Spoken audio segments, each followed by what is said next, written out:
자, 안녕하세요. 공돌이 간다입니다. 자, 또 오랜만에 이렇게 영상을 올리는 것 같습니다. 여기에 대한 변명은 제가 영상으로 곧 바로 올리겠습니다.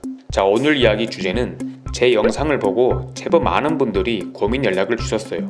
그래서 저도 최대한 아는 선에서 답변을 드렸는데 거기에 대한 내용을 한번 영상으로 말해볼까 합니다. 꽤 많은 분들이 메일로 본인이 처한 상황이나 방향성에 대해서 질문을 물어봤었는데요. 우선 간단하게 상황 설명을 해보면 대표적인 내용들이 본인은 인문계 출신의 졸업을 앞둔 학생이거나 졸업을 한 졸업생인데 내신은 엉망이고 심지어 출결도 지각, 결석 여러 번 저질렀고 갖고 있는 스펙도 하나도 없는데 어쩌다가 대기업 현장직, 생산지 취업을 알게 되어서 무작정 대기업 가는 게 목표인데 전 아무것도 모르겠습니다. 뭐 어떻게 나아가면 좋을까요? 라는 질문들이 많이 들어왔습니다. 근데 미리 말씀드리자면 이런 질문의 해답은 사실 하나밖에 없습니다. 전 이런 질문들이 오면은 대부분 한 가지로 답변해 드렸어요. 바로 진학하세요 입니다. 혹시 이것 외에 다른 좋은 방향을 알고 계시는 분들은 댓글에 적어주세요.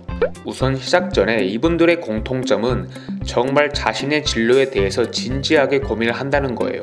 진로를 고민한다는 것 자체만으로 일단은 정신 차리고 성공을 한 건데, 이제는 본인의 생각과 고민은 정말 많이 하는데 거기에 대한 궁금한 정보를 제대로 알아보시지 않고 저에게 질문부터 하시더라고요. 인터넷이나 취업 카페에 가면은 널린 정보들도 많고 심지어 제가 올린 영상들만 조금 찾아봐도 정보가 있을 텐데 뭐 혼자서 잘 찾아보지는 않고 딱 해결책과 방안을 저에게 상담해 오시는 분들이 제법 있었습니다.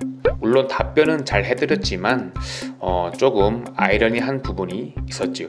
그래서 앞으로도 이런 분들이 있을 거라 생각하고 제가 알려드린 진로 방향을 이렇게 영상으로 정리해 드릴까 합니다. 우선 예시를 해드렸지만 이분들이 처한 상황이 매우 안 좋죠. 산업 현장에서 필요한 인재들은 현장에 쓰이는 실무 능력과 친숙한 인재들이고, 실무에 가깝다고 하면은 특성화고나 마이스터고 출신 학생들을 아무래도 조금 더 선호하는 경향인 건 어쩔 수 없습니다. 이렇게 학생들은 재학 시절부터 기계, 전기, 화학 분야에 익숙한 학생들이고 대표적인 스펙인 국가기술 자격증마저 여러 개 따놓은 사람들이 대부분이기 때문에 이런 분들하고 대기업을 공채로 승부를 봐야 하는 인문계 출신들이 심지어 출결과 내신마저 좋지 않다면 대기업 입장에서는 마이너스 요인으로 작용할 수밖에 없습니다. 그래서 제가 제시한 방향은 폴리텍이나 전문대를 진학하는 방법이었죠.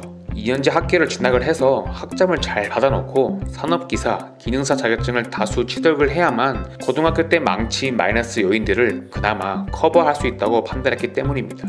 고등학교 때의 불성실하면은 면접 시에 확실히 면접관의 추궁 대상이 될 수 있습니다. 운 좋게 서류가 통과되더라도 왜 이렇게 결석, 지각이 많습니까? 또는 놀기만 했는데 준비한 게 뭐가 있어요? 같은 압박 질문이 분명 들어올 텐데 철저하게 면접 대비를 하지 않으면 바로 탈락될 수 있겠죠. 이거를 커버하기 위해서는 고등학교 이후의 준비 생활이 아주 중요하게 작용할 겁니다. 사실 저는 개인적으로 1차 서류 통과는 운빨이라고 생각해요. 로테이션이죠. 이건 예전부터 늘 논쟁이 많았습니다. 서류 통과 기준이 있다 없다로 말이죠. 확실한 건 분명 서류 통과 기준이 있는 곳도 존재할 겁니다. 하지만 그런 걸 걱정하면은 아무것도 시도조차 못하게 되죠. 본인이 고등학교 내신 관리가 엉망이어서 시도조차 안 해보고 원서를 포기할 거 아니잖아요. 일단 서류는 10번이고 100번이고 지르고 보는 겁니다. 그래서 운 좋게 통과가 되면은 면접에 잘 대비해서 방어하면 되는 거죠. 실제로 입사 사례를 보면은 고등학교 때 결석이나 내신 관리가 엉망인 친구들도 수가 적지만은 분명 있거든요. 그래서 고등학교 때 개판친 걸 그나마 커버하기 위해선 폴리텍이나 전문대를 진학해서 학점 관리를 잘하고 교수님들과 친분을 잘 쌓아서 누구보다 빠른 정보를 캐치하고 또 개인 스펙을 최대한으로 끌어올려야 가능성이 커진다고 판단합니다. 게다가 진학을 추천하는 이유는 학교와 기업 간의 산학협력청이라는 제도가 존재하기 때문에 혼자서 취업 준비를 하는 것보다 학교의 도움을 받는 편이 훨씬 편할 겁니다. 담당 교수님과 친해지면 더욱 좋고요. 앞서 메일 보낸 분들 대부분이 석유화학이 가고 싶다 하더라고요. 또 좋은 회사는 또 잘 찾아내시더라고요.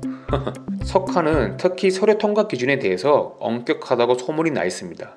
나이 제한이 걸리는 회사도 많고요. 네임드 석화를 준비하시는 분들은 어렵겠지만 최대한 어린 나이에 스펙을 준비해서 도전하셔야 합니다.